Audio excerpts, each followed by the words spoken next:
সুধী দর্শক, আপনাদের স্বাগত জানাচ্ছি প্রশ্নোত্তর অনুষ্ঠানে। সঙ্গে আছেন বিশিষ্ট চিন্তক, লেখক এবং মুক্তিযুদ্ধ জাদুঘরের প্রতিষ্ঠাতা ট্রাস্টি মফিদুল হক। মফিদুল ভাই, কেমন আছেন? আছি, ভালোই বলি। না, ভালো তো থাকতেই হবে। স্বাধীন বাংলাদেশ মুক্তিযুদ্ধের সঙ্গে ছিলেন এবং মুক্তিযুদ্ধ জাদুঘরের সঙ্গে ছিলেন। এই মুহূর্তে সমাজ বাস্তবতাটা আপনার কাছে কেমন মনে হচ্ছে, এই স্বাধীনতার ৫৫ বছর বয়সের মুখোমুখি দাঁড়িয়ে?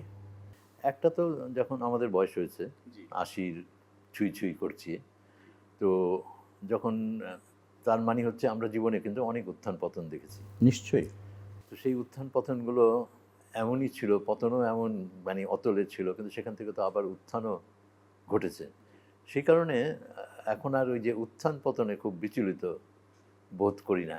একটা আস্থা আছে যে রবীন্দ্রনাথ বলেছিলেন মানুষের প্রতি বিশ্বাস হারানো পাপ। আমি অত বড়ভাবে বলবো না, কিন্তু মানুষের শক্তির পরিচয় আমরা পেয়েছি জীবনে নানা সময়ে নানাভাবে, ফলে ওই মানুষের শক্তিতেই আবার আমরা আস্থাবান। আর নিজের বয়স যখন ভাবি তখন ভাবি যে এটাও বাংলাদেশের মুক্তিযুদ্ধের অবদান। এই কারণে যে আমাদের দেশের মানুষের গড় আয়ু তো ছিল অনেক কম। আমাদের যদি আমরা দেখি আমাদের প্রজন্মের বাবা, চাচা বা দাদারা যেই বয়সে প্রয়াত হয়েছিলেন, আমরা সেই বয়স বহু আগে পার হয়ে এসেছি এবং সক্ষমও রয়েছি।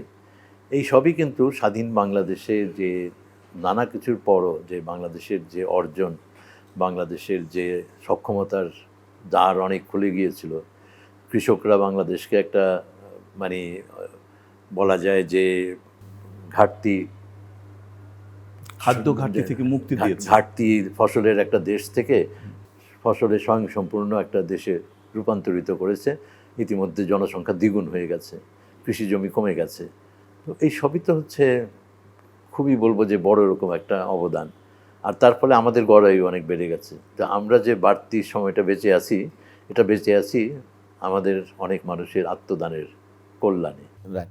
আপনি যে ধান এবং কৃষক এই দুটো প্রসঙ্গ যখন আনলেন, তখন আপনার একটা প্রবন্ধ আছে, বই আছে, প্রবন্ধের বই, সেটি হচ্ছে ধানের সংস্কৃতি। এই ধানের সংস্কৃতিটা আসলে কি? এটা লিখেছিলাম তখন হচ্ছে যে তখন কিছু পরিবর্তন সূচিত হচ্ছিল। এটা বেশ আগে লেখা, কিন্তু এটা আমাকে অনেক মানে ভাবিত করেছিল যে একটা হচ্ছে সোভিয়েত ইউনিয়নের পতন হয়ে গেল, যেটা মাল্টিপোলার ওয়ার্ল্ড যেটা বলা হয়, সেটা এককেন্দ্রিক হয়ে গেল, পশ্চিমী আধিপত্যটা একটা সর্বগ্রাসী হয়ে উঠতে লাগলো। তখনই কিন্তু কিছু কিছু লক্ষণ দেখা যাচ্ছিল, বিশেষ করে চীনের ভেতরে যে পরিবর্তনগুলো, চীনের সক্ষমতা যে নানাভাবে বাড়ছিল, তার সঙ্গে জাপান তো এর আগেই এটা দেখিয়েছিল। আর এটা দেখতে গিয়ে যেটা দেখলাম যে এই যে এশিয়ার জাগরণ বলে একটি কথা, এবং এশিয়া হচ্ছে একক, এশিয়া ইজ ওয়ান, এটা জাপানের শিল্পী পণ্ডিত ওকাকুরা এই ধারণাগুলো তুলে এনেছিলেন এবং তিনি শান্তিনিকেতনেও এসেছিলেন এবং রবীন্দ্রনাথের সঙ্গে তার একটা খুব বড় একটা হৃদ্যতা হয়েছিল এবং রবীন্দ্রনাথও এই চিন্তাটা ধারণ করেছিলেন। কিছুটা তিনি বলা যায় যে হতাশ হলেন, আহত হলেন যখন জাপান চীনে যে আগ্রাসনটা পরিচালনা করলো দ্বিতীয় মহাযুদ্ধের আগে আগে, যেই একটা গণহত্যা মাঞ্চুরিয়াতে যেটা করলো। তো তারপরে কিন্তু রবীন্দ্রনাথ আস্থাবান ছিলেন এবং আমরা তো জানি রবীন্দ্রনাথের যে সভ্যতার সংকট, যে শেষ যে অভিভাষণ, সেখানে কিন্তু তিনি আশাবাদ ব্যক্ত করেছিলেন যে পূর্ব দিগন্ত থেকে আবার সূর্য উদিত হবে। পাশ্চাত্যের দিকে কিন্তু তিনি তাকিয়েছিলেন তার একেবারে যৌবনকাল থেকে, এবং অনেকভাবে তিনি পাশ্চাত্যের দ্বারা সমৃদ্ধ হয়েছিলেন এবং প্রাচ্য পাশ্চাত্যের মিলনের কথাই তিনি বলেছিলেন। কিন্তু পাশ্চাত্যের আবার এক যে নিষ্ঠুর রূপ, যেটা তিনি আমেরিকাতে যেটা দেখলেন, যে পুঁজিবাদের যে নিষ্ঠুর রূপ, যেটা রক্তকরবিতে যেটা প্রতিফলিত হলো, ফলে তিনি কিন্তু এই শিক্ষা নিয়ে নিয়ে চলেছেন। আর জীবনোপান্তে এসে তিনি বললেন যে পূর্ব দিগন্ত থেকে সূর্য উদয়ের আমি অপেক্ষায় রইলাম। ওই মহামানব আসে, মহামানব বলতে তো আর কোনো ওই অর্থে না, একটা মহা জাগরণ প্রতীক অর্থে তিনি বলেছিলেন। হ্যাঁ, তো সেইটার সঙ্গে দেখলাম যে এটার একটা মিল আছে, যে এই যে একটা পরিবর্তন হচ্ছে, এই পরিবর্তনের মধ্যে অনেক রকম শক্তিময়তার পরিচয় আমরা পাচ্ছি প্রাচ্যের দেশগুলোর কাছ থেকে। সেটা যদি বলি সিঙ্গাপুর একভাবে, বা ভিয়েতনাম একভাবে, বা ইন্দোনেশিয়াও যদি বলি, মালয়েশিয়া। হ্যাঁ, ইন্দোনেশিয়া তো ধরেন একটা পৃথিবীর বৃহত্তম মুসলিম প্রধান দেশ, কিন্তু একটা বহুজাতিক, একটা চমৎকার দেশ এবং নানা সংস্কৃতি, নানা ভাষা সেখানে, দীপময় ভারত বলেছিলেন সুনীতি চ্যাটার্জি। তো এই ইন্দোনেশিয়াও কীভাবে জীবনের সঙ্গে সমীকরণটা তৈরি করে। তাদেরও অনেক হত্যা সংঘাত গেছে, বা এই সংঘাত থেকে বেরিয়ে আসছে। কম্বোডিয়া একটা উদাহরণ ছিল। আর প্রত্যেকটা দেশের ইতিহাসের মধ্যে একটা এরকম নানা কিছু দেখা যায় যে সেখানে একটা একটা সমিল একটা সত্তার পরিচয়ও পাওয়া যায়। সেটা যে আমরা এখনই খুব বুঝতে পারছি বা তা নয়, বা রাজনৈতিকভাবে এটাকে আবার নানা রকম বিভাজনের মধ্যেও ফেলে দেওয়া হয়েছে। কিন্তু এই যে এশিয়া ইজ ওয়ান বা প্রাচ্যের জাগরণ, এইটার পেছনে আমার তখন খুব মনে হয়েছিল যে আমরা যদি তাকাই ভৌগোলিকভাবে, তাহলে দেখব যে কন্টিনিউয়াস ইসলাম যদি বলি, যে জি। ধারাবাহিক ইসলামটা অগ্রসর হচ্ছে, সেটা কিন্তু বাংলায় এসে কিন্তু সেটার সমাপ্তি হয়েছে। তারপরে ইসলামটা একটা উল্লম্ফন দিয়েছে, সে তখন জাম্প করে ইন্দোনেশিয়ায় গিয়েছে, তারপরে ওখান থেকে হয়তো চায়নার কোনো কোনো অঞ্চলে গিয়েছে। তো এই বাংলা অঞ্চল হচ্ছে লাস্ট ফ্রন্টিয়ার বলবো কন্টিনিউয়াস ইসলামের। আর এই লাস্ট ফ্রন্টিয়ারে কিন্তু অনেক ধরনের মিলন মিশ্রণ হয়। তো ইসলামের একটা দিক হচ্ছে বাংলা, আরেকটা দিক হচ্ছে তুরস্ক। তুরস্ক কিন্তু একদিকে গ্রিক সভ্যতা, একদিকে ইউরোপীয় সভ্যতা, আরেকদিকে আরবের সভ্যতা, এই তিনটার কিন্তু মিলন ক্ষেত্র। বাংলাও কিন্তু যখন শেষ ফ্রন্টিয়ার বলছি, এখানে কিন্তু অনেক কিছুর মিলন এখানে হয়েছে। ফলে বাংলায় যে সুফি ইসলাম, সেটা একটা বড় ভূমিকা রেখেছে। সেটা কিন্তু এই পরবর্তী যে বিকাশগুলো, সেখানেও সেটার একটা ভূমিকা আছে। এখন এটা রাজনীতি কীভাবে নষ্ট করছে, রাষ্ট্র চিন্তা কীভাবে এটাকে খণ্ডিত করছে, সেটা আরেক বিষয়। আর সেইখানে তখন আমার আরেকটি কথা মনে হয়েছিল যে এই অঞ্চলের একটা বড় বৈশিষ্ট্য যে এর আগ পর্যন্ত কিন্তু, যেটা বলি গমের সংস্কৃতি যদি বলি, যে রুটি রুটি খাওয়াটার মধ্যে কিন্তু ওই ভূগোলের সঙ্গে মিলেই কিন্তু এটা উঠে আসে, তার জীবন ধারণ, তার সব কিছুর সঙ্গে। আর এই অঞ্চল থেকে শুরু হয় ধানের সংস্কৃতি। আর এই ধানের সংস্কৃতিটা বাংলা থেকে জাপান পর্যন্ত হচ্ছে রাইস কালচারের নেশন। তো ফলে কিন্তু আমার কিন্তু এশিয়া ইজ ওয়ান যখন আমরা বলি, তখন কিন্তু আসলে এশিয়া তো একটা বিশালতা। বিশাল তো এলাকা। আমরা কিন্তু মধ্যপ্রাচ্যটাকে বাদ দিয়ে বলি, বা আমরা মধ্যপ্রাচ্যটা যখন ধরি, তখন কিন্তু আমরা আরব বা পার্সিক সংস্কৃতি বলি। আর তারপরে কিন্তু আরেকটা সংস্কৃতি এখানে শুরু হলো, সেটারও বৈচিত্র্য আছে, কিন্তু সাধারণ সমীকরণটা হচ্ছে এটা ধান চাষি সবাই। তো ধান চাষ কিন্তু আবার মানুষের সাইকিতে একটা প্রভাব তৈরি করে। ধান চাষের সঙ্গে জলের একটা খুব ওতপ্রোত সম্পর্ক, জি। এবং ধান চাষের যে চক্র, সব কিছু মিলে। তো সেইটা আমরা মনে হয় যে, আমার খুব চিন্তাভাবনা খুবই তখন কাঁচা, কিন্তু এটা আরও দেখার আছে, এবং আরও কেউ কেউ এখানে কাজ করেছেন, কথা বলেছেন। তো আমার মনে হয় যে আমরা দেশ, সংস্কৃতি, আমাদের স্বকীয়তা, জাতীয়তা, আত্মপরিচয়, এগুলো যখন আমরা বিবেচনা করি, আমরা যেন বৃত্তটাকে আরও বড় করে দেখার চেষ্টা করি, তাহলে কিন্তু দেখব যে রাষ্ট্র সীমানাগুলো কিন্তু অনেক ক্ষেত্রে ধূসর হয়ে যায়। আর মানুষের সংযোগের যে বাহন আছে, সেখানে ভাষারও যেমন বৈচিত্র্য আছে, ভাষারও তো মিল আছে অনেক। আর সেইখানে ভৌগোলিক মিলটা খুব বড় বিষয়। আর ভূগোল যেভাবে জীবনযাত্রাকে প্রভাবিত করে, সেখানে ধানের উৎপাদন, আর ধানের উৎপাদনের সঙ্গে একটা ধানের সংস্কৃতিও আমরা সকলে সেটার অংশীদার হয়ে যাই।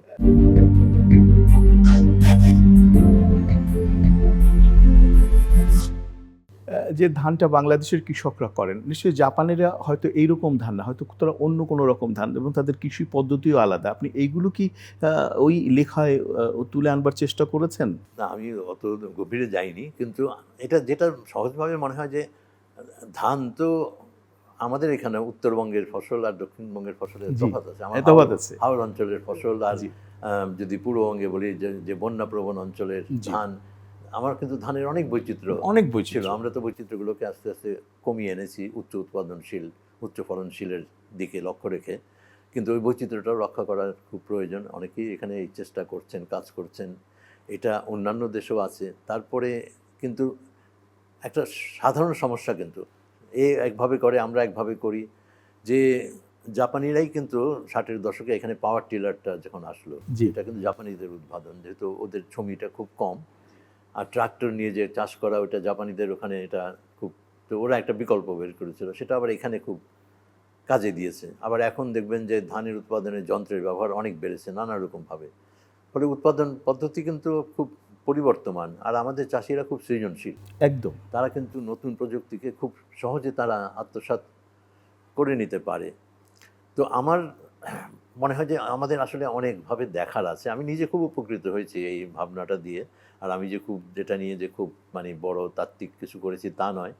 কিন্তু আমি খুবই প্রত্যাশা থাকবে যে আমরা নিজেদের জানো এটা তো এখন খুব বড় প্রশ্ন, না, আত্মপরিচয়। নিশ্চয়ই, নিশ্চয়ই। এটাতে অনেক জটিলতাও হ্যাঁ, তৈরি হচ্ছে। মহিদুল ভাই, বলা হয়ে থাকে যে গত 15-16 বছরে যে সরকার ছিলেন, সেই সরকার এই সমাজ ব্যবস্থা অনেক স্ট্রাকচারাল উন্নয়ন করেছেন। ধরুন পদ্মা ব্রিজ করেছেন, মেট্রো রেল করেছেন, অনেক বিশ্ববিদ্যালয় করেছেন।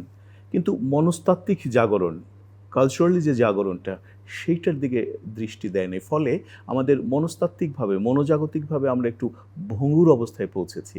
এইটা কিভাবে আপনি দেখবেন? দেখুন, এটা খুব গভীর জটিল প্রশ্ন। কথা হচ্ছে, প্রথমে এই প্রশ্নটা উত্থাপন করাটাই খুব জরুরি। উত্থাপন করা জরুরি কেন? যে আমাদের অনেক অর্জন আছে, আবার আমাদের অনেক ব্যর্থতা আছে। নিশ্চয়ই। তো আমরা যখন অর্জনগুলো নিয়ে যখন আমরা গর্বিত হই বা পুলকিত হই, আসলে গর্বিত পুলকিত হওয়ার বিষয় না, কিন্তু নিশ্চয়ই সেই অর্জনগুলোকে আমরা মূল্য দিই। এখন এই অর্জনগুলোর সঙ্গে আবার কেন বিসর্জনও চলে আসছে? একটা তো ধরেন, যদি দুটো জায়গায় দেখেন, একটা হচ্ছে যে বাংলাদেশে যোগাযোগ ব্যবস্থাটা খুব বিস্ময়কর রকম গড়ে উঠেছে। গড়ে উঠেছে। আর এই যোগাযোগ ব্যবস্থার সঙ্গে যেটা গড়ে ওঠা দরকার ছিল, সেটা হচ্ছে যে আমার হয়তো নগর জীবনে হয়তো এখন 50% নগরবাসী হয়েছে, কিন্তু 50% কিন্তু নগরবাসী হয়েছে পল্লীর সক্ষমতা বৃদ্ধির জন্যে, যে তারা গ্রামে কাজ না করেও তারা শহরে জীবন ধারণ করতে পারেন, কেননা গ্রাম যে উৎপাদনটা তৈরি করে সেটা অনেকখানি সকলের জন্যেই সেটা সুসহ করে তোলে। তো একটা বড় জায়গায় যে কমিউনিকেশনটা ঠিক হওয়ার ফলে আমরা এটা আশা করা গিয়েছিল যে কৃষক তার উৎপাদিত ফসলের মূল্যটা এখন অনেক বেশি ন্যায্যভাবে পাবে, কেননা তার ফসলের জমি থেকে বাজার পর্যন্ত যেতে এখন আর অত দূরত্ব বা অত দুরূহ সমস্যা, যানবাহনের যে সমস্যা, সেটা থেকে সে মুক্ত। যোগাযোগের যে যে উন্নতি। কিন্তু আমরা দেখছি যে সেটা ঘটেনি। মধ্যস্বত্বভোগী অনেক তারা সব দাঁড়িয়ে খেয়ে আছে। ফেলছে। এবং তো ফলে এটা সকলেই এটার মূল্য দিচ্ছে, এবং সবচেয়ে বেশি মূল্য দিচ্ছে যিনি উৎপাদন করছেন। আরেকটা হচ্ছে যে যে যেই সমস্যাগুলো তৈরি হচ্ছে, এই সমস্যাগুলো মোকাবেলায় আমাদের সরকার নির্ভরতাটা অনেক বেড়ে গেছে। এটা আমাদের খুব বুঝে দেখার আছে, যে আগে কিন্তু সমাজ নিজে অনেক কিছু এটা খুব গুরুত্বপূর্ণ করতো। প্রশ্ন করেছে। এখন- এলাকার লোকেরা, হ্যাঁ, যারা একটু স্থানীয়ভাবে, গণ্যমান্য হ্যাঁ, স্থানীয় হ্যাঁ, মানুষ, হ্যাঁ, কালচারালি, হ্যাঁ, তারা একটা স্কুল করতেন, তারা একটা কলেজ হ্যাঁ, করতেন, হ্যাঁ, তারা একটা হ্যাঁ, মসজিদ হ্যাঁ, করতেন। হ্যাঁ, কিন্তু এখন যেন সেটা সেখানে কি আমাদের ধরেন একটা, যেমন আমরা চেয়েছি যে হ্যাঁ, সরকার যে অর্থটা জনগণের কাছ থেকে যেটা পাবে, এটা যেন জনগণের কল্যাণে ব্যয় হয়। আগে কি হতো, যেই অর্থটা, যেটাকে পল সুইজি একজন ইকোনমিস্ট বলেছিলেন, যে মার্কস যেমন সারপ্লাস ভ্যালু থিওরি দিয়েছিলেন, তিনি বলেছিলেন যে নেশনেরও একটা সারপ্লাস তৈরি হয়। নিশ্চয়ই সেটা কারা কীভাবে ভোগ করে এটা দেখার আছে। আমাদের পাকিস্তান আমলে যে বাংলা অঞ্চল, পূর্ব বাংলা যে সারপ্লাস তৈরি করতো, এটা চলে যেত পশ্চিমে বড় অংশ। ফলে আমরা একটা শোষিত, একটা কলোনিয়াল স্ট্রাকচারের মতোই ছিলাম। স্বাধীন হওয়ার পরে কিন্তু আমরা লুটপাট যাই ঘটুক, দেশের সম্পদটা দেশে থাকছে। জি। তারপরে এটার হয়তো আমরা ব্যবহার এবং বিনিয়োগে আমরা ব্যর্থতার পরিচয় দিচ্ছি। কিন্তু এই সাম্প্রতিক বছরগুলোতে, দশক বা তার চেয়ে বেশি যদি বলি, দেখা গেল যে ট্রান্সফার অফ ওয়েলথ হচ্ছে, দেশের সম্পদ বিদেশে চলে যাচ্ছে। যারা সুবিধাবাদী বা লুটেরা তো বাদই দিলাম, সমাজের অনেক সুবিধা পাচ্ছে, তারাও কিন্তু সম্পদটাকে নিয়ে বিদেশের আরো সুবিধা খুঁজছে তারা। স্থায়ী আবাস গড়ছেন, সন্তানদের লেখাপড়ার ব্যবস্থা করছেন, নিজের ওখানে শেষ জীবন কাটাবার জন্য পথ তৈরি করছেন। কানাডায় তো বেগম পাড়াই আছে। হ্যাঁ, মালয়েশিয়া সেকেন্ড হোম তারা প্রকল্পই চালু করলো। তো ফলে এই ব্যর্থতার জায়গায় হচ্ছে যে এই যে সামাজিক শক্তিটাকে আমরা অবহেলা করেছি। শিক্ষা যখন, সেটাই বলছিলাম, শিক্ষা এবং কালচারালি আমরা ডেভেলপমেন্ট হতে পারি শিক্ষাটা না। দেখেন, শিক্ষা যখন জাতীয়করণ করা হলো, আমরা কিন্তু সঠিক পথ হিসাবে, কিন্তু জাতীয়করণ করার সঙ্গে যদি আরেকটা সমাজের সম্পৃক্তিটা রাখা হতো, যে তাকেও একটা স্বীকৃতি দেওয়া, যে শিক্ষা প্রতিষ্ঠান গড়বে বা যারা গড়েছে, এই জাতীয়করণের ফলে হলো কি, যে দায় দায়িত্বটা সরকারের হয়ে গেল। তখন কিন্তু আমাদের দাবি তুলা, যে এটার এমপিওভুক্ত হোক, এটার ভবন বানিয়ে দেওয়া হোক, এটা শিক্ষকদের এই দেওয়া হোক। কিন্তু সমাজ কিন্তু আর সেই এটার সঙ্গে যুক্ত হলো না। যুক্ত না। আগে কিন্তু মাস্টার পাড়াও ছিল জি। ছোট শহরে, ডাক্তার পাড়া ছিল, মাস্টার পাড়া ছিল, শিক্ষকের একটা বড় সম্মানের জায়গা ছিল। সেটাও কিন্তু আমরা হারিয়ে ফেলেছি ক্রমে। এখনো আছে, এখনো বাংলাদেশে সেটা খুব কম। না, দেখবেন আপনি শিক্ষকদের হেনস্থা করার একটা চেষ্টা যখন হয়েছে, জি, সমাজ কিন্তু এটা কখনোই গ্রহণ অনুমোদন করেনি, তীব্র প্রতিবাদ করেছে। প্রতিবাদ করেছে। ফলে যেটা রবীন্দ্রনাথ আসলে 1905 সালেই যেটা বলেছিলেন যে পাশ্চাত্য হচ্ছে রাষ্ট্র নির্ভর, প্রাচ্য হচ্ছে সমাজ শক্তি নির্ভর। উপলব্ধিটা কিন্তু খুব গভীরে ছিল। আমরা কিন্তু পলিটিক্যাল সায়েন্সে রবীন্দ্রনাথকে not as a political scientist আমরা কখনো বিবেচনা করিনি, কিন্তু ওই জায়গাটায় যে এখানে যে এটা মানে মোগল আমল থেকে এটা চলে এসেছিল যে সেচ ব্যবস্থা এগুলো ম্যানেজমেন্ট এগুলো স্থানীয়ভাবে করতো, কাজীর শাসন সেটা তো স্থানীয়ভাবে হতো। কাজী পরিবার থেকেই তো নজরুল ইসলাম এসছেন। তো এই পরিবারটা কাজী মানে কি, এই পরিবার তো লাখেরাজ সম্পত্তি ছিল, আর তারা বিচার কাজ করতেন। পরিচালনা করতেন, তারা ফার্সি জানতেন।